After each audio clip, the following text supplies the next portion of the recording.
जय हिंद एवरीवन। मैं Shubham Barve let's academy के इस ऑनलाइन प्लेटफॉर्म में आप सभी का स्वागत करता हूं।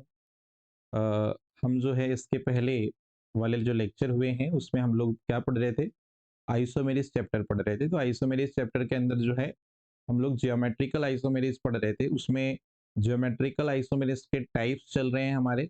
और लास्ट लेक्चर में हमने क्या डील किया था, इजेड और सिस ट्रांस आइसोमेरिस। और तीसरा टाइप हमारा बच चुका था क्या, सीन और एंटी। तो सीन और एंटी आइसोमेरिज्म आज हम लोग डील करेंगे। तो सीन और एंटी आइसोमेरिज्म जो होगी, सबसे पहला क्वेश्चन इसमें ये है कि सीन और एंटी आइसोमेरिज्म कौन से कंपाउंड शो करेंगे। तो भाई सबसे पहला क्वेश्चन तो यही आपसे बनता है कि सीन और एंटी आइसोमेरिज्म शो कौन करेगा। ठीक है, तो यहाँ पे आपको दो कंपाउंड याद रखना है। एक आपको ऑक्सीम कंपाउंड याद रखना है, ऑक्सीम कंपाउंड को याद रखना है। और दूसरा है यहाँ पर azo compound, azo compound, azo compound और कौन सा कंपाउंड, ऑक्सीम कंपाउंड। ये दो कंपाउंड जो हैं मोस्टली क्या शो करेंगे, सीन और एंटी आइसोमेरिज्म शो करेंगे। ठीक है, अब यदि हमने एक एक करके हम दोनों को डिस्कस करेंगे। सबसे पहले नंबर पे अपन लेते हैं geometrical isomerism of of oxime compound. अगर मुझे ऑक्सीम कंपाउंड में जियोमेट्रिकल आइसोमेरिज्म बताना है तो हम कैसे देखेंगे। ठीक है, चलिए सबसे पहली बात है कि ये ऑक्सीम होते क्या है। पहला क्वेश्चन ये है कि ऑक्सीम कंपाउंड आप आइडेंटिफाई कैसे करेंगे। तो ऑक्सीम जो कंपाउंड होते हैं उसके बारे में थोड़ा समझते हैं। तो ऑक्सीम जो कंपाउंड होता है,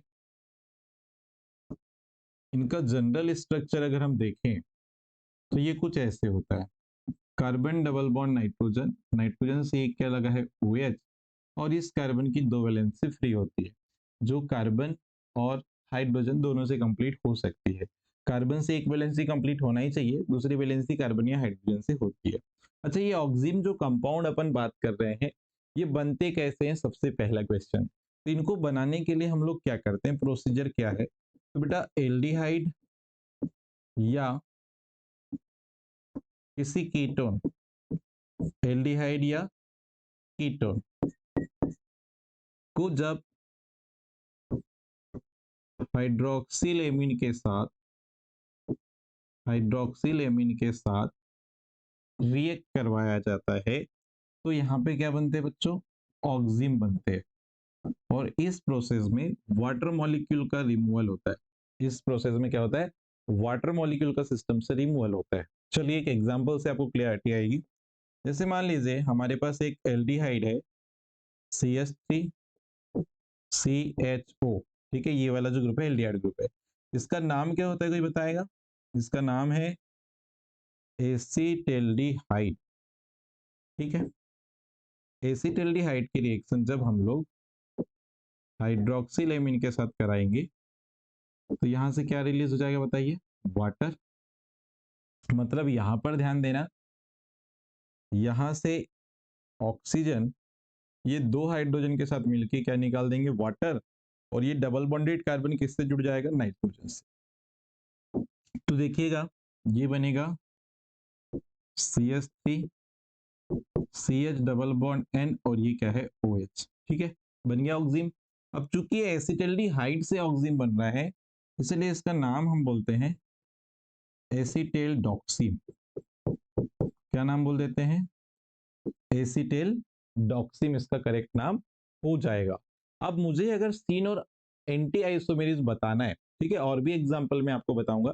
तो ये जो ऑक्सीम बन रहा है, इनमें अगर मुझे सीन और एंटी फॉर्म के बारे में बताना है तो ध्यान से सुनिएगा कैसे उसको आइडेंटिफाई करेंगे। तो यहाँ पे देखिएगा बच्चों, अगर हमारे पास सीन फॉर्म है, कौन सा, सीन फॉर्म है, तो कैसे देखेंगे, सीन फॉर्म कैसे डिफाइन करेंगे। तो ये वाला जो देखो डबल बॉन्डेड कार्बन और डबल बॉन्डेड जो नाइट्रोजन, ये डबल बॉन्ड से जुड़े कार्बन और नाइट्रोजन में जो ग्रुप है क्या H और ये क्या है OH।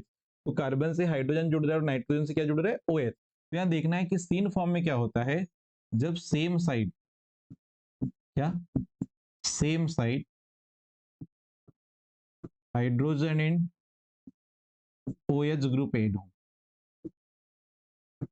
ठीक है, सेम साइड क्या हो, हाइड्रोजन और OH ग्रुप एड हो, तो ऐसा फॉर्म क्या कहलाएगा, सीन फॉर्म कहलाएगा। सेकेंड, एंटी फॉर्म कैसे आप आइडेंटिफाई करोगे, एंटी फॉर्म को कैसे आइडेंटिफाई करोगे, तो यहाँ पे अपोजिट साइड, अपोजिट साइड क्या जुड़े होंगे, hydrogen and OH group add होंगे, ठीक है। तो इसको कौन सा फॉर्म बोलेंगे, एंटी फॉर्म बोलेंगे। चलिए मैं आपको नेक्स्ट स्लाइड पे लेके चल रहा हूँ इसके एग्जांपल के साथ, देखिएगा जरा।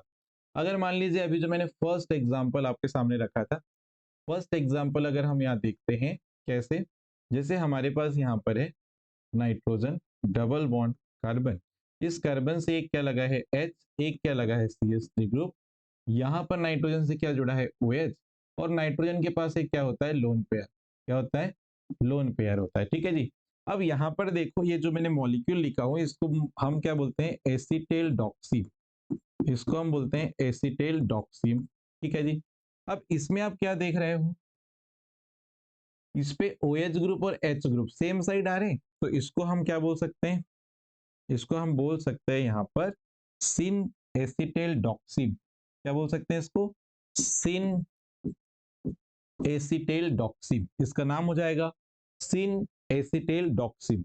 अगर मान लीजिए इसका मेरे को एंटी फॉर्म बनाना है भाई, तो एंटी फॉर्म बनाना है तो क्या करेंगे, nitrogen double bond carbon, single bond यहाँ पे क्या जुड़ा है CH3 ग्रुप, यहाँ कौन जुड़ा है H, यहाँ पर आप लोन पेयर को ला लीजिए और OH ग्रुप को आप इधर लेके आइए, ठीक है। मतलब ये दोनों की पोजीशन मैंने क्या कर दी चेंज, लोन पेयर को OH की जगह लेके गए, OH को लोन पेयर की जगह ला लिया, ठीक है जी।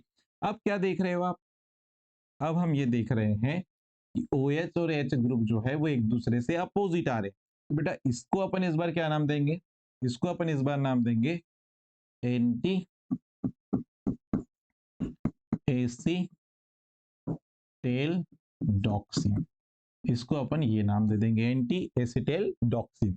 सेकेंड एग्जांपल देखिएगा, N डबल बॉन्ड C, यहाँ पर है H, यहाँ पर है C6H5, नाइट्रोजन से जुड़ा है OH राइट पे, और नाइट्रोजन से एक क्या जुड़ा है लोन पेयर, ओके। अब मुझे आप ये बताइए, यहाँ पर जो आपको ग्रुप दिख रहे हैं, ठीक है, सबसे पहले ये बेंजल्डिहाइड रहा होगा, बेंजल्डिहाइड की रिएक्शन अपन ने हाइड्रोक्सिल एमीन से कराई होगी, तो ये स्पीसीज बनी है, इसमें OH और H किधर है, सेम साइड है, तो इसको हम बोलते हैं सिन बेंजेल डॉक्सिम, क्या बोल दिए, सिन बेंजेल डॉक्सिम, ठीक है जी। अब आते हैं इसी का मुझे अगर एंटी फॉर्म बनाना है तो कैसे करेंगे, एंटी फॉर्म बनाने के लिए मुझे ओरिएंटेशन चेंज करना पड़ेगा H या OH का, यहाँ पे लोन पेयर को राइट पे ला लो, लेफ्ट पे लेके जाओ OH को। अब मुझे एक बात बताइए, OH और H कैसे आ गए अपोजिट, तो इसको बोलेंगे एंटी बेंजेल डॉक्सिम, ठीक है जी। इसी प्रकार से एक और एग्जांपल अपन लेके आते हैं, देखिएगा एक और एग्जांपल हम लोग यहाँ देखेंगे थर्ड नंबर पे। थर्ड नंबर का जो एग्जांपल है, जैसे नाइट्रोजन है डबल बॉन्ड कार्बन, यहाँ पे है C2H5, यहाँ पर है H, यहाँ पर है OH, और यहाँ पे क्या लगा है नाइट्रोजन पे लोन पेयर। चलिए ये आप बताइए सिन फॉर्म है कि ट्रांसफॉर्म है, दोनों OH और H किधर है, सेम साइड है, अगर OH और H सेम साइड है तो सिन फॉर्म होगा, सीधी सी बात है, तो ये हो जाएगा आपका सिन फॉर्म, ठीक है। और यहाँ पर आपके पास N डबल बॉन्ड C, ये C2H5, यहाँ पे क्या है H, नाइट्रोजन पे लोन पे राइट पे लगा दो, OH लेफ्ट पे लगा दो। अब मुझे आप बताइए H और OH ग्रुप कैसे हैं? अपोजिट, तो ये कैसा फॉर्म है? एंटी फॉर्म है। कैसा फॉर्म है? एंटी फॉर्म है। तो जब भी आपको अगर कोई ऑक्सिजन कंपाउंड दिखता है और उसमें H और OH ग्रुप, नाइट्रोजन से जुड़ा हुआ OH ग्रुप और डबल बॉन्डेड कार्बन से जुड़ा H ग्रुप जो है, अगर वो सेम साइड आपको दिखाई दे रहा है मतलब वो सिन फॉर्म होगा, और अपोजिट साइड दिखाई दे रहा है तो उसको एंटी फॉर्म बोलेंगे। ठीक है जी। तो अभी अपन ने क्या क्या देखे? अभी हमने देखा ऑक्सी में क्या, सिन और एंटी फॉर्म। ठीक है जी, उसको डिस्कस भी के 2-3 एग्जांपल के थ्रू। इसके बाद नेक्स्ट नंबर पे आता है, अब दूसरे कंपाउंड में अपन सिन और एंटी देखेंगे, ध्यान से सुनना। ज्योमेट्रिकल आइसोमेरिज इन एजो कंपाउंड। अब एजो कंपाउंड में अगर मैं ज्योमेट्रिकल आइसोमेरिज देखूं तो एजो कंपाउंड जो होता है वो भी सिस और ट्रांस आइसोमेरिज शो करता है। सॉरी, सिस और ट्रांस बोल दिए, सिन और एंटी आइसोमेरिज ये भी शो करेगा। इसको जनरली रिप्रेजेंट करते हैं एजो कंपाउंड को, जो एजो कंपाउंड होते हैं इनको रिप्रेजेंट किया जाता है एन डबल बॉन्ड एन, दोनों नाइट्रोजन पे एक एक वैलेंसी क्या है? फ्री है। ठीक है। अब मुझे यहां पर एजो कंपाउंड में अगर सीन और एंटी आइसोमेरिज बताना है तो कैसे बताएंगे? तो देखो यहां पर condition number first, cis form कैसे बताएंगे? तो यहाँ पे दोनों डबल बॉन्डेड नाइट्रोजन पे जो एक एक वैलेंसी फ्री है, ये दोनों वैलेंसी में अगर सेम ग्रुप जुड़े हों, सेम ग्रुप जुड़े हों, ये दोनों वैलेंसी जो फ्री वाली वहां पे दोनों सेम ग्रुप जुड़े हों, और कैसे हों? सेम साइड हों। कैसे हों? सेम साइड हों। ठीक है, तो अपन उसको क्या बोलेंगे? सिन फॉर्म बोलेंगे। ठीक है, सेम ग्रुप सेम साइड हो। लेकिन एंटी फॉर्म में क्या बोलेंगे? देखो एग्जांपल से क्लियरिटी आएगी, थोड़ा सा समझने का प्रयास करेंगे। एंटी फॉर्म में क्या बोल रहे हैं? सेम ग्रुप तो दोनों नाइट्रोजन पे होने चाहिए। ठीक है, सेम ग्रुप दोनों नाइट्रोजन पे प्रेजेंट है। ठीक है, लेकिन कैसे साइड होंगे? अपोजिट साइड होंगे। कैसे होंगे? अपोजिट साइड होंगे। तो सिन फॉर्म में भी दो सेम ग्रुप होने चाहिए, एंटी में भी दो सेम ग्रुप होने चाहिए, लेकिन सेम साइड होंगे तो सिन फॉर्म बोलेंगे और अपोजिट होंगे तो क्या बोलेंगे? एंटी फॉर्म बोलेंगे। चलो एक एग्जांपल से अपन क्लियर इसको समझने का प्रयास करते हैं। एक एग्जांपल देख लीजिएगा, इससे आपको और क्लियरिटी आ जाएगी। जैसे मैंने यहाँ पर एग्जांपल लिया, नाइट्रोजन डबल बॉन्ड नाइट्रोजन, इस पे एक कार्बन पे मैंने लगाया क्या? मान लीजिए मैंने लगाया यहाँ पे मिथिल ग्रुप, और इधर भी नाइट्रोजन पे मैंने क्या लगाया? Methyl group. इस पे नाइट्रोजन पे क्या है? Lone pair. इधर भी एक नाइट्रोजन पे क्या है? Lone pair. ये लोन पेयर, यहाँ पे भी क्या आया? Lone pair. अच्छा, अब मुझे एक बात बताओ, अब इस एजो कंपाउंड में दो मेथिल ग्रुप लगा हुआ है, तो ये जो कंपाउंड है ना, इसको अपन एजो मीथेन तो बोलेंगे, इसका नाम एजो मीथेन तो हुआ, लेकिन दोनों जो ग्रुप लगे हुए हैं वो सेम है और दोनों सेम साइड हैं, तो इसको अपन बोलेंगे सिन एजो मीथेन। क्या बोलेंगे? सिन एजो मीथेन। ठीक है जी। अब इसी का मेरे को ट्रांस आइसोमर बनाना है, तो कैसे करेंगे? देखिए,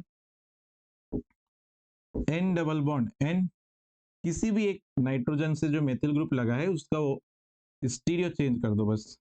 ये लोन पेयर है, ये CH3 ग्रुप इधर और लोन पेयर इधर। अब देखो जो सेम जो ग्रुप थे वो अपोजिट साइड आ गए, तो इसको अपन बोलेंगे क्या? Anti azo methane. इसका नाम हो जाएगा एंटी एजो मीथेन। ठीक है जी। चलिए नेक्स्ट क्वेश्चन पे आइए, क्वेश्चन नंबर सेकंड। देखो एक और, नाइट्रोजन डबल बॉन्ड नाइट्रोजन, यहां से लगा है फेनिल ग्रुप, इधर भी लगा है फेनिल ग्रुप, यहाँ पे है आपका लोन पेयर, यहाँ पर है आपका लोन पेयर। ठीक है जी। अब देखो दो फेनिल ग्रुप लगा है सेम साइड में, तो इसका नाम अपन क्या लिखते हैं? सिन एजो बेंजीन। इसका नाम अपन क्या लिखेंगे? सिन एजो बेंजीन। ठीक है जी। और इसी का मेरे को अगर एंटी आइसोमर बनाना है तो एक फेनिल का जो पोजीशन है वो चेंज करो। नीचे वाले में तो पोजीशन मैंने सेम रखा, ऊपर वाले में फेनिल को मैंने लेफ्ट साइड कर दिया। ठीक है जी। तो यहां पर देखो, इसका नाम हो जाएगा एंटी एजो बेंजीन। ये इसका नाम हो जाएगा एंटी एजो बेंजीन। और एक लास्ट एग्जांपल अपन यहाँ ले लेते हैं, और नाइट्रोजन डबल बॉन्ड नाइट्रोजन, यहाँ पर है C2H5, यहाँ पर है C2H5, यहाँ पर है लोन पेयर, यहाँ पर है लोन पेयर। अब चेक करो, मैं पहले लिख दूं उसके बाद आप बताइएगा कौन सा सीन फॉर्म है, कौन सा एंटी फॉर्म है।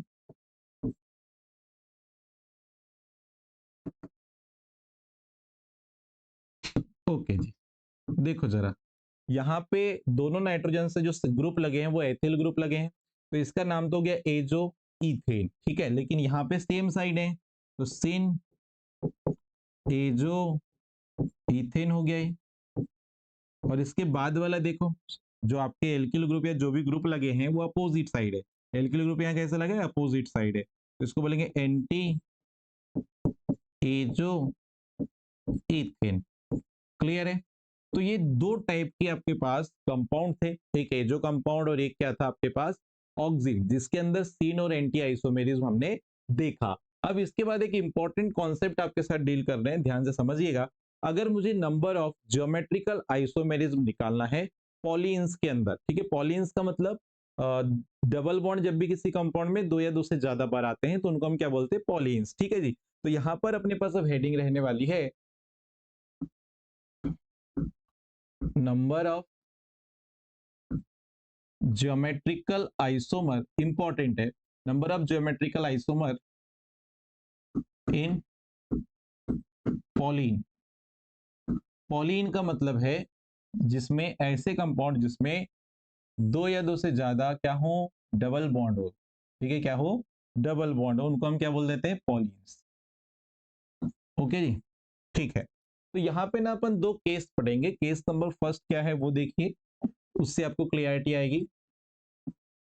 Case number first, case number first क्या कह रहा है वो समझने का प्रयास करेंगे। जब भी हमारे पास कोई पॉलीन दिया है, मतलब जब भी हमारे पास कोई पॉलीन दिया है तो उस पर आपको क्या चेक करना है, condition number first, R1 not equal to R2। अब ये सर R1 और R2 क्या है, तो बेटा यहाँ पे जो R1 और R2 है ये है terminal alkyl group, terminal alkyl group. अब ये टर्मिनल एल्किल ग्रुप का मतलब क्या है, जो आपके पास कार्बन चेन होगी उसमें स्टार्टिंग और लास्ट वाले जो एल्किल ग्रुप होंगे उनको अपन टर्मिनल एल्किल ग्रुप बोलते हैं। अभी मैं इसको एक्सप्लेन भी करूंगा। तो जब भी आपके पास डबल बॉन्डेड वाली चेन है उसमें फर्स्ट और लास्ट का जो एल्किल ग्रुप है अगर वो अलग अलग हो, डिफरेंट हो, तो ऐसे केस में आप क्या करते हैं, ऐसे केस में आपको ज्योमेट्रिकल आइसोमर निकालना है तो उसके लिए फॉर्मूला होता है टू पर एन स्क्वायर, मतलब टू पे किसकी पावर है, एन। अब सर ये एन क्या चीज है, तो बेटा एन जो है यहाँ पे number of double bond, double bonds की संख्या को रिप्रेजेंट कर रहा है क्या, एन। एन क्या शो कर रहा है, डबल बॉन्ड के नंबर को रिप्रेजेंट कर रहा है, ठीक है। एक एग्जांपल आपको मैं बता रहा हूं उससे आपको क्लियरिटी आएगी, देखिएगा। एक एग्जांपल है आपके सामने, जैसे हमारे पास दिया है CH3 CH, double bond CH, फिर CH, डबल बॉन्ड CH, और दिया है C2H5 ग्रुप। चलिए देखिएगा, अच्छे से समझने का प्रयास कीजिएगा। डबल बॉन्ड कितने बार आए, दो बार, ठीक है जी। तो यहाँ पे आप डबल बॉन्ड अगर दो बार आए, एन की वैल्यू कितनी लिखोगे, टू, क्योंकि एन क्या है, नंबर ऑफ डबल बॉन्ड। अच्छा, अब हम क्या देख रहे हैं बेटा, कि इधर डबल बॉन्डेड कार्बन से जो एल्किल ग्रुप लगा है वो क्या है, मेथिल है, और इधर डबल बॉन्डेड कार्बन से जो एल्किल ग्रुप लगा है वो क्या है, एथिल है। मतलब first alkyl group last alkyl group से कैसा है, डिफरेंट है, मतलब हमारा पहला केस सही जा रहा है, ठीक है। और ऐसा अगर है तो ज्योमेट्रिकल आइसोमर निकालने का फॉर्मूला क्या होता है, GI इक्वल टू टू पर एन की पावर।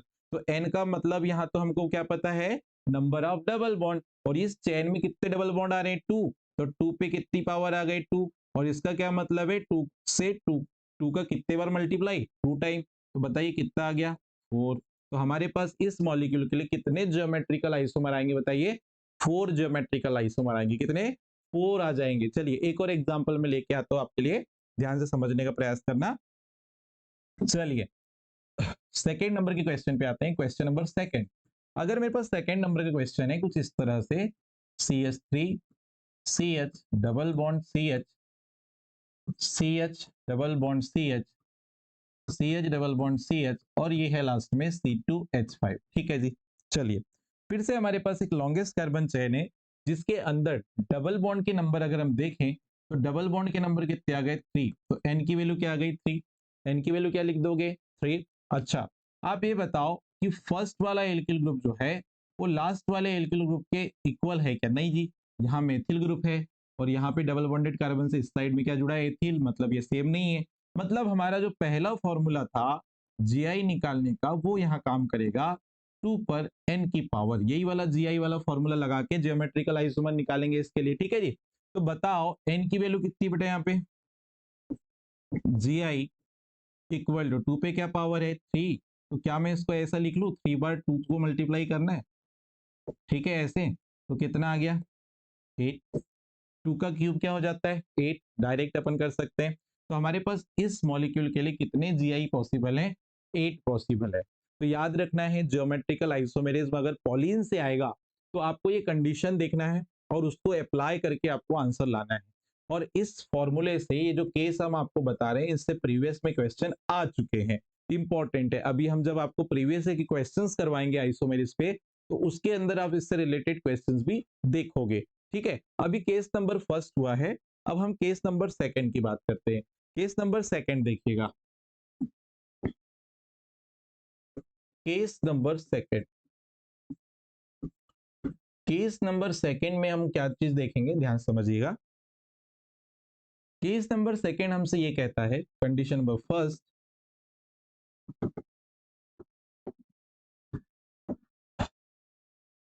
अब इस बार R1 जो है, इस बार जो R1 है वो इक्वल टू होगा R2 के, मतलब इस बार टर्मिनल एल्किल ग्रुप क्या होंगे, इक्वल होंगे। और टर्मिनल एल्किल ग्रुप अगर इक्वल हैं, अगर टर्मिनल एल्किल ग्रुप कैसे हैं, इक्वल हैं, चलिए देखिएगा इधर,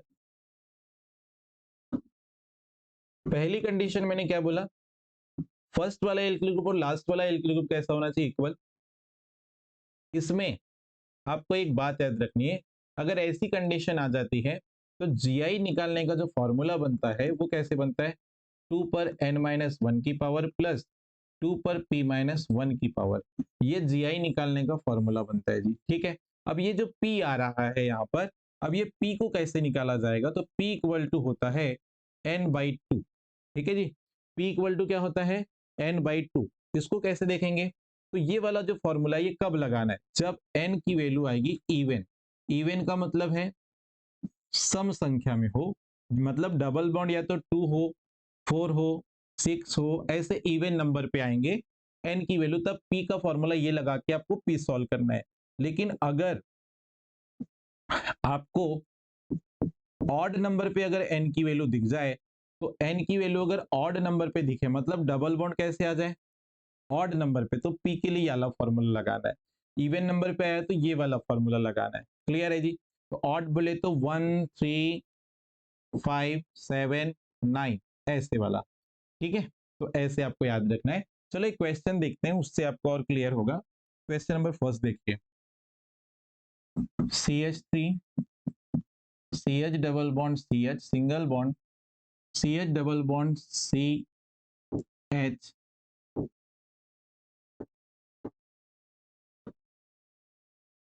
okay, CH3 CH double bond CH CH और ये है CH3। चलिए देखिएगा सामने, यहाँ पर देखो हमको कार्बन चेन में कितने कार्बन दिखाई दे रहे हैं 2, एन की वैल्यू कितनी आ गई 2, मतलब डबल बॉन्ड कितने कार्बन, डबल बॉन्ड कितने कार्बन पे 2, या 2 डबल बॉन्ड है तो एन की वैल्यू क्या रखेंगे 2। अब देखो इधर छोर पे जो एल्किल ग्रुप है वो भी मेथिल है, इधर वाला भी क्या है मेथिल, मतलब यहाँ पर बच्चों R1 और R2 कैसे हैं सेम है, मतलब दोनों टर्मिनल एल्किल ग्रुप कैसे हैं सेम है। और ऐसे कैसे मैंने आपको बताया जीआई निकालने का जो फॉर्मूला है वो क्या होता है 2n-1 की पावर प्लस 2p-1 की पावर। और मैंने अभी थोड़ी देर पहले आपको बताया कि p कैसे निकालेंगे, तो यहाँ n की वैल्यू कैसी है इवन है, n की वैल्यू कैसी है इवन है, तो P इक्वल टू आएगा n/2, और n/2 बोले तो 2/2। क्यों? n की वैल्यू कितनी लिए हो 2, तो कितना आ गया बेटा 1। तो यहाँ P की वैल्यू कितनी आ गई 1। अब 1 आ गई तो यहाँ फॉर्मूले में रखो, GI equal to 2, 1 minus 1 plus 2। P की वैल्यू, एक मिनट सॉरी यहाँ पे गड़बड़ हो गई n की वैल्यू कितनी है 2, तो 2 माइनस क्या होगा 1 प्लस 2 पे P की पावर बोलो तो P की वैल्यू कितनी आई 1, तो 1 माइनस 1। तो बताओ क्या आ जाएगा, 2 पर 1 की पावर है और यहाँ पे 2 पर 0 की पावर आएगी, तो 0 की पावर आ गई तो वैल्यू क्या हो जाएगी 1। 2 पर 0 की पावर तो क्या हो गया 1, तो बताओ कितना आ गया 3। तो ज्योमेट्रिकल आइसोमर, ऊपर जो मैंने क्वेश्चन दिया है इसके लिए कितने आएंगे बताओ, कितने जीआई आएंगे, टी जीआई आएंगे। कितने जीआई आएंगे, टी जीआई आएंगे। क्लियर है क्या? चलिए आगे बढ़ते हैं। इसी के साथ एक और क्वेश्चन में ले रहा हूं, ध्यान से समझिएगा। क्वेश्चन नंबर हमारे पास आ जाता है सेकेंड। देखिएगा, CH3CH double bond CH, single bond CH double bond CH, single bond CH double bond CH, और ये लास्ट में क्या आया CH3। बताइए कितने डबल बॉन्ड आपको नजर आ रहे, 1 2 3। हमको यहाँ पे डबल बॉन्ड आ रहे 3 नजर, इसलिए n की वैल्यू क्या रखेंगे 3। n की वैल्यू क्या रखोगे 3। अच्छा n की वैल्यू 3 है मतलब कैसा नंबर है भैया, ऑड है, और ऑड होता है तो p कैसे निकालते हो आप, p कैसे निकालोगे 3 प्लस 1 डिवाइडेड बाई 2, तो ये आया 4/2, तो कितना आ जाएगा 2। अच्छा मैंने p क्यों निकाला, क्योंकि यहाँ दोनों तरफ टर्मिनल जो एल्किल ग्रुप है वो कैसा है सेम है, मतलब R1 इक्वल टू R2, यहाँ पे कैसे इक्वल है, R1 और R2 की वैल्यू कैसी है इक्वल है। ठीक है जी, तो यहाँ पे फिर से GI वाला फॉर्मूला जो अभी हमने लगाए थे, GI इक्वल टू मैं डायरेक्ट लगा रहा हूँ 2 पर n की वैल्यू कितनी है 2, सॉरी n की वैल्यू कितनी है 3, तो 3 माइनस क्या हो गया 1 प्लस 2 पे p की पावर कितनी है 2, और इसकी p की वैल्यू कितनी आएगी 2, और क्या बोलना चाहिए 1, 2 माइनस 1। ओके, तो ये हो जाएगा आपके पास 2 पर कितनी पावर 2 प्लस 2 पर कितनी की पावर है 1, तो बताइए क्या आया 4 प्लस 2, तो कितना आ गया 6। तो इस मॉलिक्यूल के लिए जो GI है या ज्योमेट्रिकल आइसोमर के नंबर जो हैं वो क्या हो जाएंगे बताइए 6 हो जाएंगे। तो किस तरह से पॉलिन्स के अंदर ज्योमेट्रिकल आइसोमर सर्च किए जाते हैं हमने देखा। अब इसके बाद जो है हम नेक्स्ट लेक्चर में जो है इसके प्रीवियस ईयर के क्वेश्चंस को डील करने वाले हैं। तो आज के सेशन में इतना ही रहेगा, तो मिलते हैं बेटा नेक्स्ट लेक्चर में। जय हिंद।